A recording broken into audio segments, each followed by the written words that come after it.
Hi, my name's Phil. I like talking about politics, and in this video I'd like to discuss a Brexit story, which took a bit of an odd turn. It's attracting no small amount of ridicule.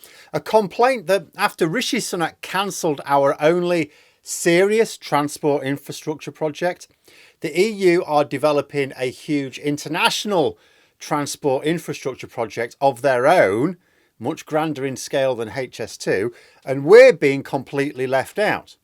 Now, is the ridicule a result of Brexiteers glorying in the self-harm that their votes, of course, telling Remainers to suck it up because we lost? No, the complaint is coming from the Daily Express, a Tory paper that not only promotes and justifies Brexit, but also gave cover for Sunak cancelling HS2. Only on Normal Island. But first, if you'd like to be notified of daily news and politics, please subscribe to the channel. So, the Express was yesterday promoting another EU project, the Trans-European Transport Network. The project includes two main aspects. The first is connecting up major cities by 2030, and the second is connecting up all regions of the EU by 2050.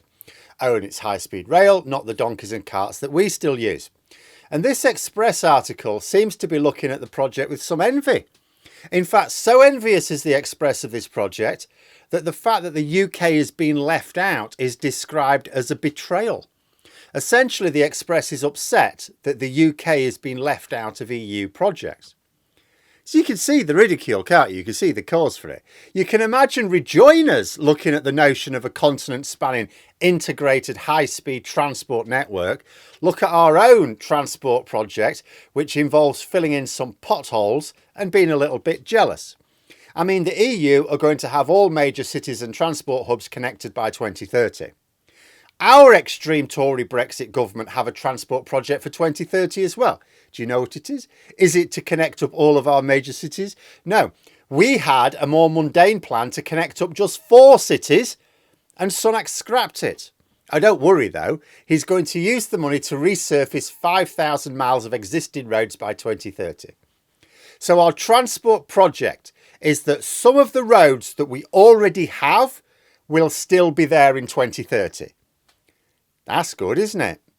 So yeah, you can understand how Europhiles look at this EU project with a little bit of envy. But this is the paper which told so many people to vote for Brexit on more than one occasion, has spent the years since moaning about Brexit, punctuated by occasional articles where they pretend it's all amazing. But it really is quite spectacular to read this article. Like, it's not uncommon for the Express to produce articles on Brexit which address the damage that leaving the EU causes, and you think, well, why do they do that? It's usually, I think, for one of two reasons. First, to steer their readers in the wrong direction. So, you know, the general public have become aware of this damage of Brexit. So they think, right, well, we can't deny it. So what we'll do is we'll try and explain that it's caused by something else. You know, so if they can't, or pretend that it's actually not a problem at all, it's actually a benefit. One of those two things, to try and sort of shift the narrative. Or second, just to get the gammons mad about the EU on something that they don't bother to explain very well. But because there are some people, you'll write an article saying, oh, this is outrageous. The EU are doing a thing and it's absolutely outrageous. And there'll be people who go, this is outrageous. The EU are doing a thing. My goodness, I thought they were supposed to have shut down last week. But I don't see how either applies here. Nobody's going to see the UK being left out of an EU-wide transport project as anything other than Brexit. Indeed, can you imagine how the Express would report it if we were involved? They'd be moaning that Brussels is dictating our transport policy, wouldn't they? But I also don't see how anyone other than the thickest knuckle dragger can possibly be mad at the EU about this. How is it a betrayal? Isn't it respect for Brexit? Oh, you don't want to be part of the EU? Right, you don't need to be part of any EU projects. Shouldn't the Express be going, yeah, that's exactly what we wanted? Instead, no, what do you mean we can't be part of your projects? On what basis do Express readers even want the EU to manage our transport? Also, Brexit supporters needn't even know about this EU transport project. Like, it can't be a case of just going, oh, they're going to find out about it. Well, we better just like package it up differently. No, how are they going to know? It's genuinely baffling that they are telling their gammon readers about the notion that EU countries are going to end up with an integrated network connecting up every region with every other region with high-speed rail. We can't reliably even get a train on a scheduled service from one bit of our country to another bit of the same country. And they really go for it in this Express article. Oh, they're talking about the high-speed rail requirements. They're talking about the requirement for airports above a certain capacity to have dedicated rail lines to them. It plugs the benefits to both the general public and business community. You're reading it and you're thinking, this is a story that was written for the New European. It's ended up somehow on the desk of an editor at the Express by mistake, and they've just published it. Then, in a bizarre segue, they start talking about fiscal rules. Oh, there's these 12 EU countries who might be falling foul of them. And I'm thinking, I'm sure this is just to set up the scene for the next article about how the EU is going to collapse next Tuesday again.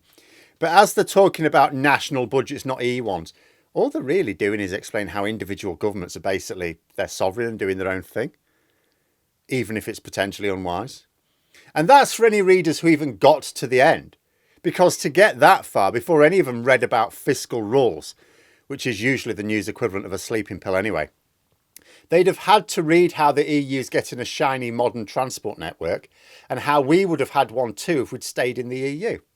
And the way they characterise the work on this project as scheming, as if it's somehow a dirty, underhand concept to discuss major long-term infrastructure projects of major benefit to citizens and businesses alike.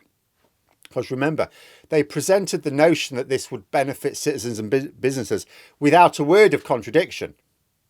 If that's scheming, give me scheming. The entire concept of the article is just hilarious. The fact that they use a map that's got all these shiny coloured lines throughout all the countries of the EU, and then there's just a blank where Britain and Northern Ireland are. I mean, that's the sort of map rejoiners use. That's the sort of map we use to say, look, we're basically a hole in Europe now. They used it themselves. The concept, this as map reveals betrayal. It's just objectively hilarious. And you reveal a Europe with connected transport lines, a barren Britain, Northern Ireland. You know, you could modify that headline a little. Use the same map, the same article, and you'd swear you were reading from an anti-Brexit outlet. Are we going to see more of this in the future? This is a bizarre twist to Brexit now. Instead of the Express trying to nudge their readers off course, are they going to try and nudge themselves back towards reality and end up having a... Are we going to see on the day when we rejoin the EU, the Daily Express going, we did it! Our campaign worked, we're back inside, hurrah! You know, like the Daily Mail did when we joined the EEC. Genuinely baffled at this article. Genuinely baffled. It's like they were hacked or something. But there we are. Those are my thoughts. Let me know yours in the comments below. Hope you found the video interesting. If you did, please click the like button. And if you'd like to support the channel further, the join button for memberships. Until next time, I'll see you later.